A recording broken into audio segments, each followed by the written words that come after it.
السلام علیکم پیارے ریڈرز، کیسے ہیں آپ سب؟ آج ہم ریڈ کریں گے سودا دل کا ناول کی ایپیسوڈ نمبر 29، جو کہ حبیبہ رائٹس کی تحریر ہے۔ So let start this amazing novel, اربد خان اور سنیشا کا ماضی اسپیشل۔ یہ آج سے چند ماہ قبل کی بات ہے، جب یونیورسٹی کے ویٹنگ ایریا میں وہ کھڑی ڈرائیور کا انتظار کر رہی تھی، جب چند قدموں کی دوری پر اس کے سامنے ایک گاڑی کے ٹائر چرچرائے۔ گاڑی سے نکلنے والا صبر سی چال چلتا ہوا اس کے پاس آیا۔ سنیشا میم، عربی خانزادہ صاحب کو کسی کام کے سلسلے میں اچانک شہر سے باہر جانا پڑ گیا۔ گھر پر کوئی دوسرا ڈرائیور موجود نہ ہونے کے سبب ڈرائیور بابا ان کے ساتھ چلے گئے اور مجھے خانزادہ صاحب نے آپ کو پک کرنے کی ذمہ داری دی ہے۔ میم، آپ آئیں، گاڑی میں بیٹھیں۔ اس سے پہلے کہ اس کے یاقوتی لب کچھ کہنے کے لیے حیرانگی سے واہ ہوتے، جب اربد خان نے اس کی حیرانگی کو دور کرتے ہوئے اسے گاڑی میں بیٹھنے کا اشارہ دیا، جس پر اس کے گاڑی میں بیٹھتے ہی اربد خان نے گاڑی کو چلانا سٹارٹ کر دیا۔ ان کی گاڑی نے ابھی آدھا راستہ ہی طے کیا ہوگا جب مقامی راستے سے گزرتے ہوئے ایک دم سے ہر طرف بھاگ دوڑ مچ گئی۔ لوگ اپنی اپنی جانوں کو بچانے کی خاطر تیزی سے بھاگتے ہوئے دکانوں کے شٹر نیچے کر کے چھپ رہے تھے، تو کچھ لوگ اپنی اپنی گاڑیوں کی طرف بڑھ رہے تھے۔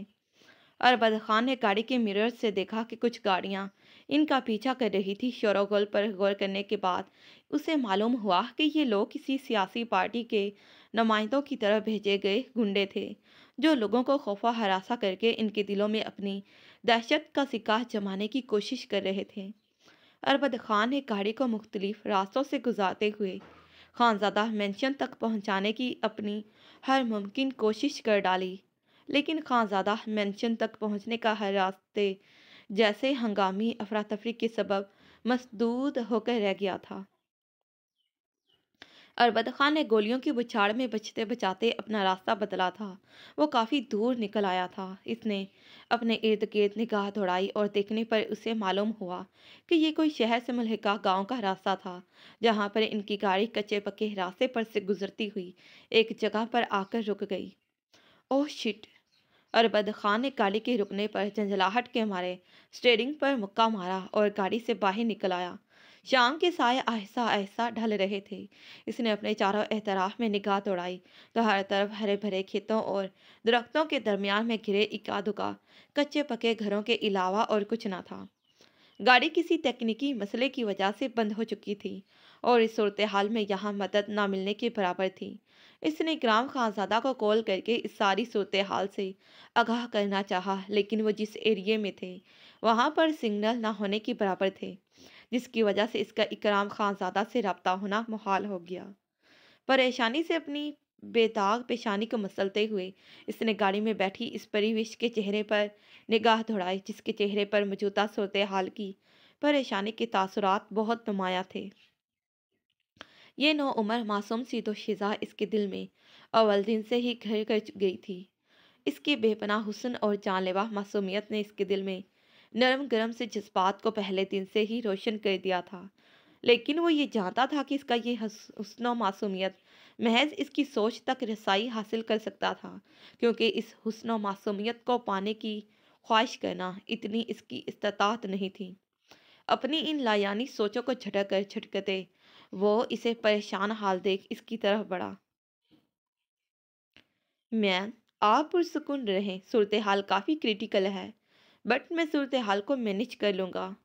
وہ اس کے خوبصورت پریشان حال چہرے پر ایک نگاہ غلط ڈالے بغیر اپنی نظریں کسی غیر مرئی نقطے پر مرکوز کیے بولا، کیونکہ اس کے سامنے آنے پر اس کے دل کے جذبات کسی سرپھرے آوارہ باطل کی طرح اس کے دل سے غداری کر کے ہلکی پھلکی برسات برسانے کی بجائے اس کے دل کی بنجر دھرتی پر سیلاب لانے کے درپے ہونے کی کوشش کیا کرتے تھے۔ وہ مجھے گھبراہٹ ہو رہی ہے، وہ تھوک نکلتے ممنائی، کیونکہ ایک تو اس قدر گھمبیر صورتحال، اوپر سے وہ سفر کی اتنی شائقین کبھی نہ رہی تھی، جس کی وجہ سے مسلسل گاڑی میں بیٹھے اسے گھبراہٹ ہونے لگی۔ آپ گاڑی سے باہر آ جائیں جب تک کوئی مدد نہیں ملتی، اس نے گاڑی کے دروازے کو کھولتے ہوئے کہا، جس پر وہ سر پر اپنے دوپٹے کو درست کرتی باہر اتر آئی۔ تم دونوں کون ہو؟ وہ 25 یا 30 کے لگ بھگ کے درمیان آدمی تھا، जिसने इन दोनों को मशकूक नज़रों से देखते करख्तगी से पूछा। उन्होंने हैरानगी से इस आदमी की तरफ देखा। दरअसल हमारी गाड़ी खराब हो गई है और हमें मदद चाहिए, अगर आप हमारी मदद कर सकते हैं तो। हमारे आदमी ने ये नहीं पूछा कि तुम किस परेशानी में मुब्तला हो, बल्कि हमारे आदमी ने तुमसे जो पूछा है वो बतलाओ, तुम कौन हो दोनों। वो जो ही इस आदमी को अपनी परेशानी बताने लगा कि जब एक साइड से 5-7 आदमी भी इस आदमी के पीछे से आए। इन सभी आदमियों के हाथों में एक एक अदद मोटा ताज़ा डंडा था और इनमें से एक आदमी अरबद खान के पहलू में खौफजदा सी खड़ी अनाशा के नाजुक वजूद को अपनी गहरी बेबाक निगाहों से देखते मूँछों को ताव देता करख्तगी से पूछने लगा। अरबद खान को इसके पूछने का ये अंदाज सख्त नापसंद लगा था, जिस पर इसने अपने अंदर उठ रहे गुस्से के दबाव को दबाते सुर्ख नजरों से इस आदमी को सरता पैर देखा था। इस गांव के सरदार का बेटा हूं मैं। तुम लोग कौन हो, कहाँ से आए हो?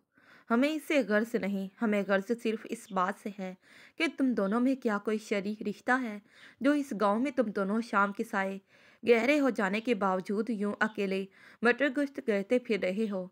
क्योंकि हमारे गांव में जब भी किसी लड़का लड़की को बगैर किसी शरी हैसियत के रात के अंधेरे में पकड़ा जाता है, हम उसे कड़ी से कड़ी सज़ा देते हैं, और ये सज़ा अब तुम दोनों को मिलने वाली है। इसलिए जल्दी जल्दी से बताओ, तुम दोनों में आपसी रिश्ता क्या है?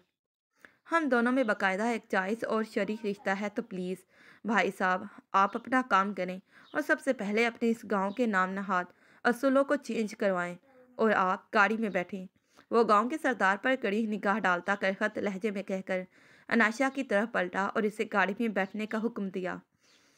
ऐसा इसने इसलिए कहा क्योंकि अरबद खान को अदराक हुआ कि कुछ गांव के वटेरे अभी तक इन जाहलियत पसंदी का शिकार असूलों के सख्ती से पाबंद थे, और शायद इस गांव पर भी किसी जाहलियत पसंदी के शिकार शख्स की हुक्मरानी थी, और मुकाबिल की बातें इसके अदराक का मुबोलता सबूत थीं।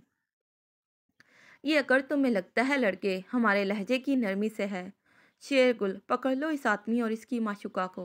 वो अपनी घनी सियाह मूंछों को ताव देता अपने आदमी से बोला, जिस पर शेरगुल के साथ इसके बाकी सब आदमी भी इशारा पाते अरबद खान की तरफ बढ़े। अरबद खान कोई बच्चा थोड़ी था जो इन 8-9 लोगों से डर जाता। अपने करीब आने पर इसने इनके एक आदमी की अपनी तरफ बढ़ते हाथों को अपनी सख्त गिरफ्त में लेते इस कदर दबाव दिया कि इसकी हड्डियां चटकने की करीब हुई और वह दर्द की शिद्दत से बुलबुला उठा। और इसने एक सेकंड की देरी किए बिना अनायशा को गाड़ी का दरवाज़ा खोलकर इसे गाड़ी में बिठाते गाड़ी के दरवाजे को लॉक कर दिया। अपने आदमी की ये हालत देख वो सब भूखे वैश्यों की तरफ इस पर टूट पड़े थे और इसकी पीठ पर अपने हाथों में पकड़े मोटे मोटे डंडे बरसा दिए। अरबद खान ने पलटकर एक के हाथों से डंडा छीना था और फिर इसी डंडे से खुद का बचाव बड़ी महारत से करने लगा। इस दौरान वो जख्मी भी हो चुका था, लेकिन इसे परवाह नहीं रही थी। इसे परवाह थी तो बस इतनी कि वो अनायशा को यहाँ से बाहिफाजत खानजादा मेंशन तक पहुँचा दे, क्योंकि वो इस गांव के सरदार की हवस भरी आंखों में लिपटी दरिंदगी को साफ देख चुका था, और वो नहीं चाहता था कि इसकी मासूम अनायशा किसी वैशी दरिंदे शैतान से तो इंसान की दरिंदगी का निशाना बन जाए। इसने बड़ी बहादुरी से इनका सामना किया हुआ इस दौरान काफ़ी जख्मी हो चुका था।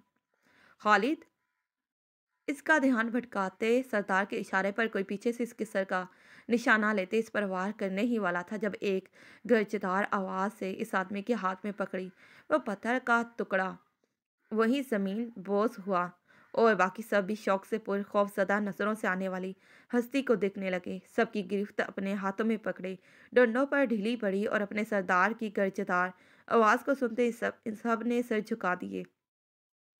अरबाज चौधरी, ऐसा क्या मसला बना है जो नौबत मारपीट तक आन पहुंची? उन्होंने अपने बेटे को देखते जाहो जलाल से पूछा। बाबा साईं, ये आदमी एक नौजवान लड़की को लिए हमारे गांव में घूम रहा है। इस बना पर हमने इस आदमी को गांव के कानून का बताया, लेकिन ये हमारी बात को समझने की बजाय उल्टा इस आदमी ने बेखौफी से मेरे आदमियों को मारना शुरू कर दिया। वह सर उठाए अपने बाप के जाहो जलाल के सबब धीमे लहजे में बताने लगा। और क्यों बरखुरदार, जब मेरे बेटे ने आपको गांव के असूलों का बताया तो आपने हमारे गांव के असूलों को समझने की बजाय ये रविश इख्तियार की। अब की बार उन्होंने सरद नज़रों से देखते अरबद खान से पूछा। आपके गांव के असूल मुझ पर अच्छी तरह से बावर हो चुके थे, लेकिन आपके गांव के कुछ आदमियों की हवस भरी नजरों में लिपटी दरिंदगी को समझने में मुझे जरा वक्त लगा। वो अपनी जख्मी हालत की परवाह किए बगैर अपने मखसूस ठहरे हुए लहजे में बहादुरी से कहने लगा, जिस पर उन्होंने एक खश्मगीन निगाह अपने बेटे पर डालकर बाकी सब सर झुकाए खड़े आदमियों पर डाली। ये बात करने का मुनासिब जगह नहीं। आपको हमारे साथ हमारे डेरे पर चलना होगा। जो भी फैसला होगा अब वहाँ पर होगा, और आप दोनों हमारी गाड़ी में बैठे। सरदार हाकिम चौधरी फैसला कुन लहजे में बोला और इन सब पर एक निगाह डाले वो अपनी गाड़ी की तरफ बढ़ गया। जैसा कि बरखुरदार तुमने बताया, और फिर ऊपर से तुम्हारे पास तुम दोनों के दरमियान किसी शरीर रिश्ते का कोई सबूत भी मौजूद नहीं, तो ये फैसला तय हुआ कि तुम दोनों अभी के अभी हम सब के सामने निकाह करोगे, या फिर इस लड़की का निकाह हम यहाँ पर मौजूद अपने किसी भी आदमी के साथ करने के अहल होंगे, या फिर वगरना तीसरी सूरत। हमें मंजूर है आपका फैसला। हम अभी अनायशा खानजादा से निकाह करेंगे, इससे पहले कि वो अपनी कोई तीसरी नाकाबिले एतराज़ शर्त इसके सामने बयान करते। अरबद खान ने इनकी पहली शर्त को मानना तरजीह दिया।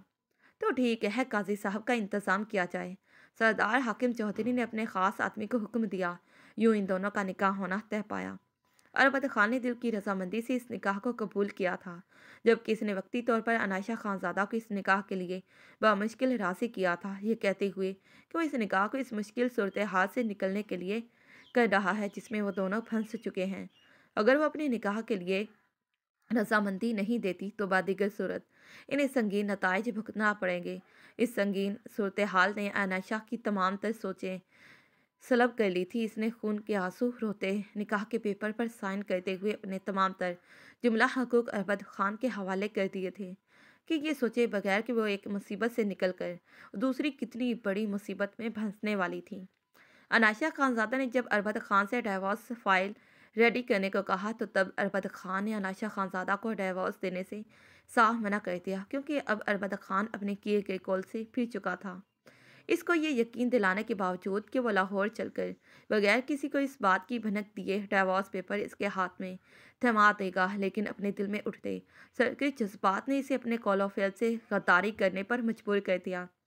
इसने सोच लिया था कि अनायशा अरबद खान के लिए अरबद खान मर मिट जाएगा, लेकिन इसके नाम को खुद के नाम के साथ कभी जुदा नहीं होने देगा। फिर चाहे बदले में इसे अनायशा अरबद खान की नफरत भी भीख में मिलती तो इसके लिए काबिल कबूल थी, लेकिन अनायशा अरबद खान से दूर होने का ये तस्वर अब अरबद खान की मौत के बाद शायद ही मुमकिन था।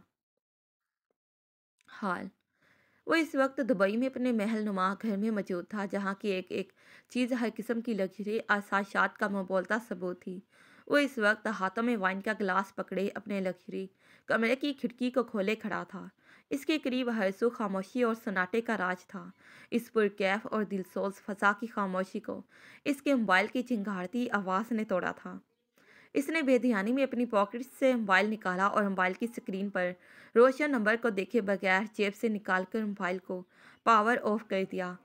अपनी बेध्यानी में भी इसे अच्छी तरह से इल्म था कि कॉल करने वाला शाना इफ्तिखार खान के अलावा और कौन हो सकता था भला, लेकिन इस वक्त वो जिस सिचुएशन का शिकार था, इस कंडीशन में वो किसी की भी चूचराह नहीं सुनना चाहता था, क्योंकि इस वक्त वो नीली आंखें इसके दिल की पुरसकून दुनिया को हद से ज़्यादा बेचैनी का शिकार किए हुए थी। वो कई घंटों तक वही खड़ा अपनी इस अनदेखी कैफियत से लड़ता रहा, लेकिन कोशिश करने के बावजूद भी जब कामयाब ना हो सका तो खुद से उलझते वो जाने कब आकर यहाँ पर खड़ा हुआ इसे पता ही ना चला, क्योंकि इसे यहाँ पर खड़े हुए रात के 3:30 बजने वाले थे। इसका सर दर्द की शिद्दत से अब दुखने लगा था। इसने कनपट्टी पर हाथ रखकर अपने जहनी इत्तराब को कम करना चाहा, और फिर वो अपने शर्ट के बटन खोलता अपने बेडरूम में एंटर हुआ। बेडरूम में आकर इसकी नज़र सामने टेबल पर पड़ी वाइन की बोतलों से भरा पड़ा था, और आखिर में अपने दाएं हाथ में पकड़े वाइन के खाली गिलास पर इसने एक तंजिया निगाह दौड़ाई, जिनका सो कोल्ड पावरफुल नशा इकराम खानजादा को मदहोश करने में नाकाम हो चुका था। इसने टेबल पर वाइन के गिलास को रखा और अपनी शर्ट के बटन्स को खोलकर अपने वजूद को इस वाहिद शर्ट के बोझ से भी आज़ाद कर दिया, और फिर अपने बेड के करीब आया और साइड ड्रॉर में रखी नींद की गोलियां में से चंद एक दो गोलियां लेने के बाद वह बिस्तर पर गिर गया। इसकी आंखों ने नींद तक का सफ़र तय करना शुरू कर दिया। थोड़ी دیر میں اس کا ذہن ہر قسم کی بے چینی سے آزاد ہو گیا۔ Blue eyes, take care of yourself because very soon you will face the madness of اکرام خانزادہ۔ نیلی آنکھیں، اپنی فکر کریں کیونکہ بہت جلد تمہارا سامنا اکرام خانزادہ کے پاگل پن سے ہوگا۔ اور آنکھیں بند ہونے پر بھی اس کی نظروں نے ان نیلی آنکھوں کا دور دور تک پیچھا کیا تھا، اور پھر اتنا کہتے وہ نیند کی گولیوں کے زیر اثر آنکھیں مودے نیند کی گہری وادیوں میں گم ہو گیا۔ اس کے تقریباً 10 دن اپنے کاروباری مصروفیات میں گزر گئے، اور اپنی کاروباری مصروفیات کے ختم ہوتے ہی آج 12ویں دن اس نے پاکستان کی سرزمین پر اپنا قدم رکھا تھا۔ اس نے جہاز لینڈ ہونے کے بعد اپنا پہلا قدم پاکستان کی سرزمین پر رکھتے ایک گہرا سانس کھینچ کر اپنے وطن کی دل عزیز مہک کو اپنے سینے میں اتارا، اور ایئرپورٹ سے باہر نکلتے اس کا ارادہ سیدھے خانزادہ مینشن جانے کا تھا۔ لیکن اس کے دل کو ان نیلی آنکھوں اور سیاہ بھنور نے اپنے شکنجے میں بری طرح سے جکڑ رکھا تھا۔ جن نیلی آنکھوں اور سیاہ بھنور نے اسے ان 15 دنوں میں بیناب کی مچھلی کے مانند تڑپایا تھا، اس کے دل میں خیال آیا اس کی یہ بے چینی بے قراری شاید اس وجہ سے ہوگی کہ جانے وہ کن حالات میں ہوگی۔ آخر کو اس کے ساتھ جو ہوا وہ سب کچھ اتنی جلدی فراموش کیے جانے تو قابل تو ہرگز نہ تھا۔ مجھے محض اس بیچاری مظلوم لڑکی سے ہمدردی ہو رہی ہے اور کچھ نہیں، کیونکہ وہ لڑکی میری منزل نہیں بلکہ میری منزل تو شاہنہ افتخار خان ہے۔ اس نے اپنی ذہنی کیفیت کو ٹپٹتے ہوئے سوچا، اور پھر اپنی سیاہ رینج میں بیٹھتے ہی اس نے اربد خان کو گاڑی سٹارٹ کرنے کا سگنل دے دیا۔ جاری ہے۔ تو پیارے ریڈرز، کیسی لگی آج کی ایپیسوڈ اگر اچھی لگی ہو تو کائنڈلی ویڈیو کو لائک، کمنٹ اور شیئر کرنا نہ بھولیے گا، اور جنہوں نے ابھی تک چینل کو سبسکرائب نہیں کیا وہ جلدی سے چینل کو سبسکرائب کر دیں۔ اور پیارے ریڈرز، اپنی بہت ساری مصروفیات میں سے وقت نکال کر اتنی سی ایپیسوڈ لے کر آپ لوڈ کر دی ہے۔ انشاءاللہ میری کوشش ہوگی نیکسٹ بھی وقت نکال کر جلد ہی اپلوڈ کر دوں۔ ایکچولی مجھے تو بتاتے ہوئے بھی شرم آ رہی ہے، آپ سب خود ہی پڑھ لیجئے گا۔ ایکچولی میرا پریگنینسی کا 5 منتھ سٹارٹ ہے، اب تو یہ بھی ختم ہونے والا ہے۔ یوں کہیں تو کچھ دنوں بعد 6 سٹارٹ ہو جائے گا، تو میری طبیعت اپ سیٹ ڈاؤن رہتی ہے، جس کی وجہ سے میری طبیعت ہر کام سے اچاٹ ہو چکی ہے۔ یہ بھی اتنے دن لگا کر اتنی سی ایپیسوڈ لکھی ہے میں نے۔ پلیز ایپیسوڈ پر رسپانس ضرور دیجیے گا، اور آپ سب کا اس میں پسندیدہ کردار کون سا ہے کمنٹ باکس میں کمنٹ کر کے مجھے ضرور بتائیے گا۔ اور میں نے بہت اسپیشل کر کے اربد خان اور عنائشہ کے سین لکھنے تھے، لیکن میرے ایک بہت ہی پیاری ریڈرز ہیرا پنجری کی فرمائش تھی کہ شارٹ لکھنا، اور اس شارٹ لکھنے کے چکروں میں مجھ سے سارے سین ہی گڈمڈ ہو گئے۔ خیر، ہیرا ایپیسوڈ اپلوڈ کر دی ہے، کچھ سین اور لکھنا چاہتی تھی لیکن سوچا اگلی ایپیسوڈز دھماکے دار ہونے والی ہیں تو ان کی سٹوری پر ہی اینڈ کر دوں۔ ہاتھ سے محبت کے ناول کی اپڈیٹ۔ رائٹر نے ایپیسوڈ لکھی تھی لیکن ان کے بچوں کے ہاتھ میں موبائل تھا، تو جانے کیسے ایپیسوڈ ڈیلیٹ ہوگی۔ ان کا کہنا ہے کہ وہ اب لکھ رہی ہیں ایپیسوڈ کو، تو کچھ دنوں تک وہ لاسٹ ایپیسوڈ لکھ کر اپلوڈ کر دیں گی۔ ہمیشہ خوش رہیں اور خوشیاں بانٹیں، اور میرے لیے ضرور دعا کریے گا کہ اللہ پاک مجھے نیک صالحہ اولاد سے نواز دے۔ آمین ثم آمین۔ اور پھر ملتی ہوں انشاءاللہ میں آپ سے اپنے نئے سفر کے ساتھ۔ تب تک کے لیے پیارے ریڈرز، اللہ حافظ، bye bye and take care. Thanks for watching this video.